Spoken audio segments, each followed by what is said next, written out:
बिस्मिल्लाहिर्रहमानिर्रहीम। बच्चों अस्सलाम वालेकुम। उम्मीद करती हूँ कि आप सब ठीक होंगे। बेटा आज हम सबक का आगाज करने लगे हैं।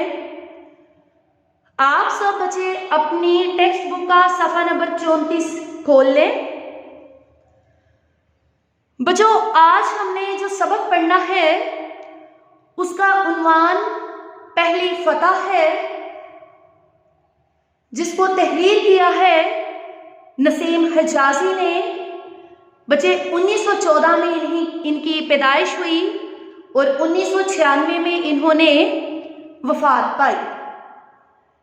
बच्चों ये जो सबक है पहली फतह, जब हम सबक की तरफ आएंगे, जब इसको पढ़ेंगे तो आपको पता चलेगा कि इस सबक के मरकजी निकात कौन कौन से हैं। वो मैं सामने बोर्ड पे तहरीर कर दूंगी। और इस सबक में क्या बयान किया गया है। सबसे पहले आप सब बच्चों ने अपनी टेक्स्ट बुक के सफ़ा नंबर 34 पे जहां पर नसीम हिजाजी का नाम दर्ज है वहां पर उनका असल नाम तहरीर करें कि असल नाम मोहम्मद शरीफ था। और बेटा इन्होंने जो ज़्यादातर नावल लिखे वो तारीखी नावल थे, ठीक है। जिन नावल को बहुत ज़्यादा पजीराई मिली उनमें दास्ताने मुजाहिद, खाक और खून, अंधेरी रात अहम है। ये तो आप एक सरसरी सा तारुफ के जो आप लोग नसीम हिजाजी के नाम के ऊपर दर्ज करेंगे। बच्चे सिर्फ इसकी नावल निगारी है।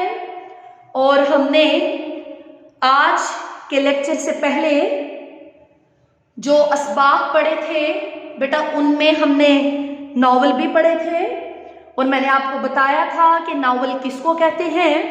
मगर चूंकि हम दोबारा से नावल की तरफ हैं तो बेटा आपकी याद दहानी को और ज़्यादा मजबूत करते हुए दोबारा से बताती हूँ। नावल ऐसी सिंफ को कहा जाता है जिसमें किरदारों की ज़बानी बात को बयान किया जाता है और बेटा हर किरदार दूसरे किरदार से मजबूत तर होता है। नावल का जो प्लॉट है वो बहुत ज़्यादा मजबूत और मरबूत होता है।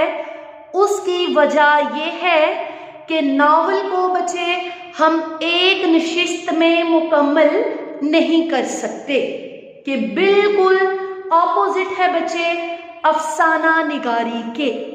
और माहज मोहम्मद बिन कासिम के बच्चे जहां से ये सबक लिया गया पहली फतह। बेटा अब इस सबक को पढ़ने से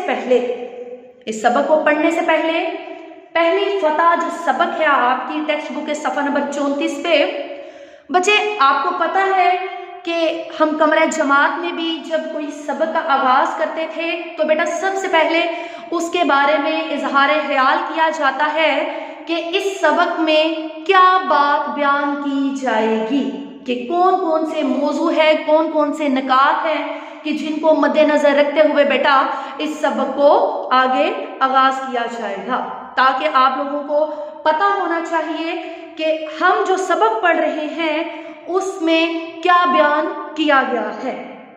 बच्चे ये जो सबक है पहली फतह आपके सामने आपको पता है कि जीत को कहा जाता है, लेकिन जब हम इसके पैराग्राफ की जानिब आएंगे तो आपको मजीद और ज़्यादा अच्छे से पता चलेगा। मगर बेटा उससे पहले इसमें एक मुख्तसर जो होता है इसका मरकजी नुक्ता नज़रिया उसको बयान करूँगी, उसको अच्छे से ज़हनशीन कर लीजिएगा कि इस सबक में बयान किया गया कि मुसलमान एक गैरतमंद कौम है, ठीक है। बच्चे इस सबक में जो मरकजी निकात जब मैं आपको लिखवाऊंगी तो आप लिखेंगे, डेफिनेटली आपको पता चल जाएगा। तो इस निकात में कि मुसलमान जो एक गैरतमंद कौम है, कौम ने नहीद नामी बेटी की फरियाद सुनी। बच्चे नहीद नामी बेटी की फरियाद सुनी तो उसे कौम की हर बहू बेटी का मसला समझा कि जैसे अगर कोई तकलीफ में है, कोई दुखी है, तो बच्चे उसको, उस मसले को सबने अपना मसला समझा। दमिश्क से 17 साला नौजवान मोहम्मद बिन कासिम की सरकर्दगी में मुख्तसर सी फौज रवाना हुई और रास्ते में मुजाहिदीन शामिल होते गए। बेटा एक चीज याद रखें कि मुसलमान सिर्फ खुदा के लिए लड़ता है, उसे सिर्फ अल्लाह ताला की मदद दरकार होती है और वो दीन की आबरू के लिए जामे शहादत नोश करता है।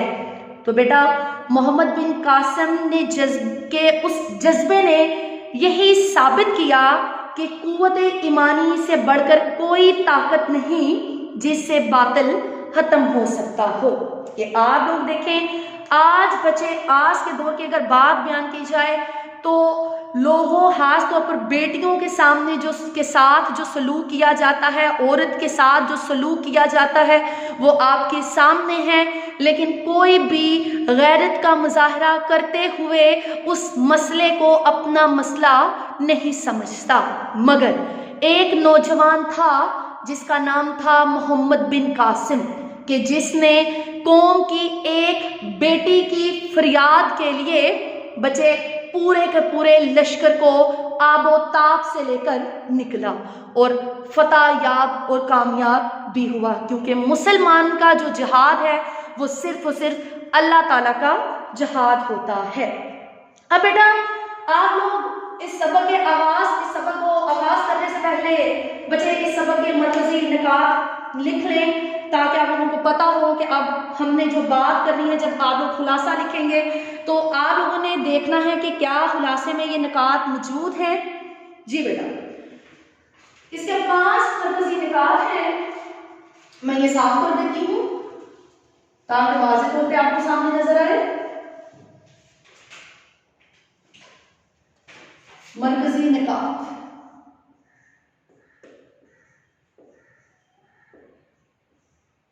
बच्चे इसका जो पहला मरकजी मुद्दा है वो ये है,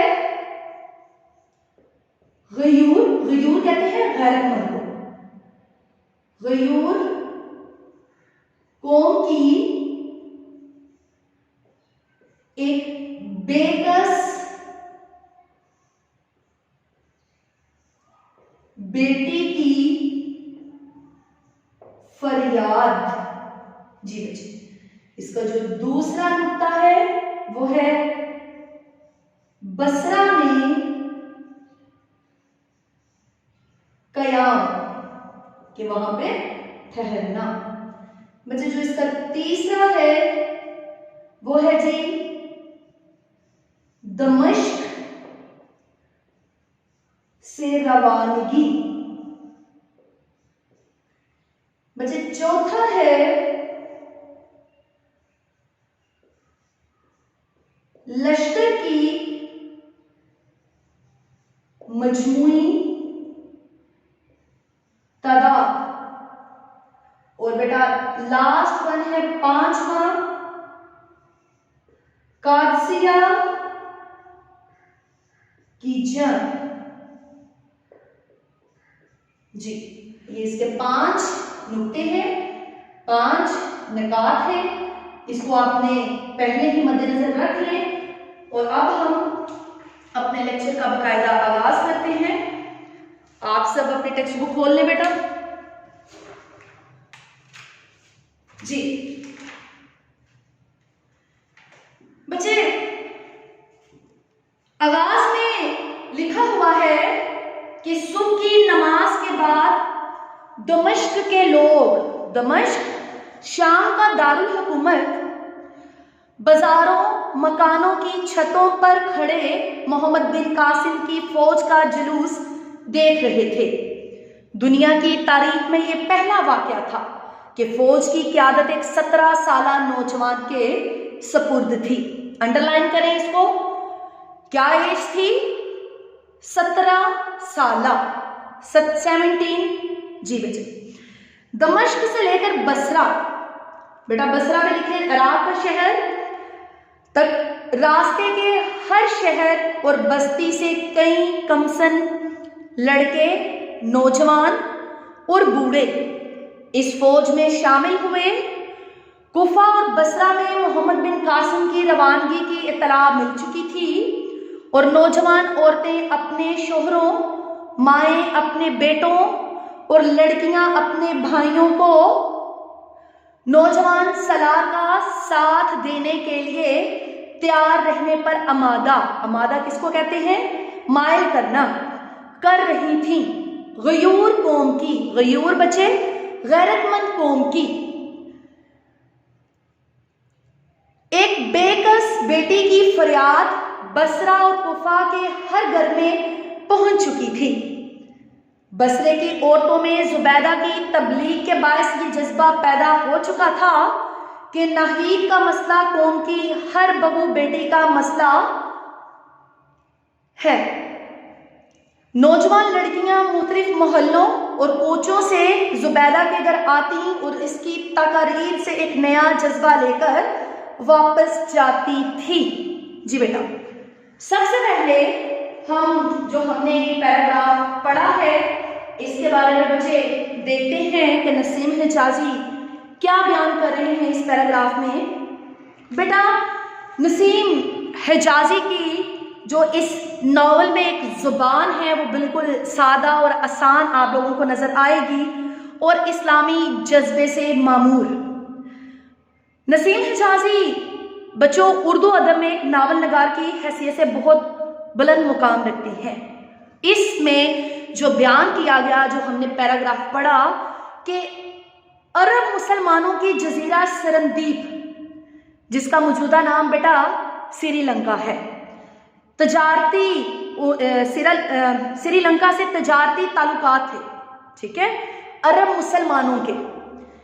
अरब ताजरों में एक मरूफ ताजर अब्दुल शम्स का खानदान सरनदीप में बड़ी मुद्दत से रहाइश पजीर था कि श्रीलंका में, ठीक है, एक मरूफ ताजर, उसका नाम था बच्चों अब्दुल शम्स। इसी दौरान में एक अरब ताजर, मुसलमान ताजर अबुल हसन तिजारत के इरादे और तबलीग की गर्ज से बेटा उसी जजीरे श्रीलंका में आया हुआ था। उसने अब्दुल शम्स को इस्लाम की दावत दी जो उसने बाखुशी कबूल की और मुशर्रफ बा इस्लाम हुआ और उसने अपना नाम अब्दुल्ला रखा। उसकी बेटी सलमा भी मुसलमान हो गई और उसके बाप की ख्वाहिश से इसकी शादी अबुल हसन से हो गई। अब आप लोग देखें बच्चे कि किस तरह तिजारत की गर्ज से दो खानदानों का एक मिलाप हुआ। अब असल जो वजह सामने आई कि नहीद कौन थी और क्या मसला जेर बहस है। बच्चे शादी के दूसरे साल इनके यहाँ बेटा हुआ जिसका नाम खालिद और चौथे साल बेटी पैदा हुई जिसका नाम नहीद रखा।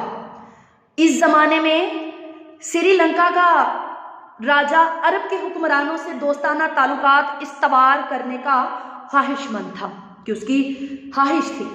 तो फिर बेटा क्या हुआ कि इसने हैर सगाली के तौर पर वलीद बिन अब्दुल मलिक के लिए अरब ताजरों के जरिए कीमती तोहफे देकर एक बहरी जहाज में रवाना किया और देबल के करीब सिंध के बहरी कजाकों ने जहाज को लूट लिया और जितना भी बच्चों उनके पास सामान रसद था उसको छीन लिया और उनकी औरतों और बच्चों को कैद कर लिया। तो इस वक्त हजाज बिन यूसुफ इराक का गवर्नर था, ठीक है, इसको आपने याद रखना है कि हजाज बिन यूसुफ कौन था, इराक का गवर्नर था। इन ही अरब कैदियों में से अबुल हसन की बेटी नहीद ने हजाज को खत लिखा था, ठीक हो गया। अब उसने क्या खत लिखा था, ए हजाज अगर तुम जिंदा हो तो अपनी गयूर कौम के यतीमों और बेवाओं की मदद को पहुंचो।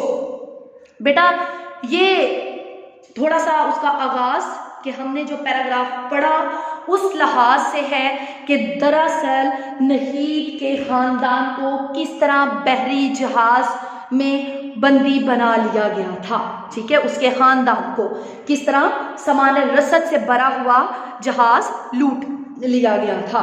अब बच्चे उसकी पुकार सुनकर मोहम्मद बिन कासिम देखें किस तरह बेचैन होकर अपने लश्कर के साथ, अब बेटा वैसा भी नहीं है कि लश्कर पूरा का पूरा मोहम्मद बिन कासिम के साथ जाने के लिए तैयार है, या इतनी कम एज में 17 साल नौजवान है और वो बच्चे नहीद को बचाने के लिए पूरी आबोताब के साथ घर से निकला है।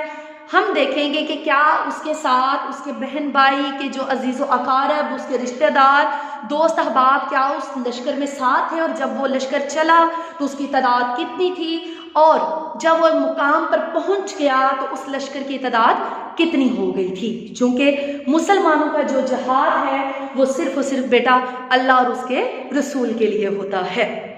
आज का लेक्चर हम यहीं पर ख़त्म करते हैं।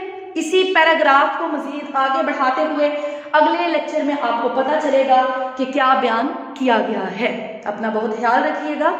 अल्लाह हाफिज़।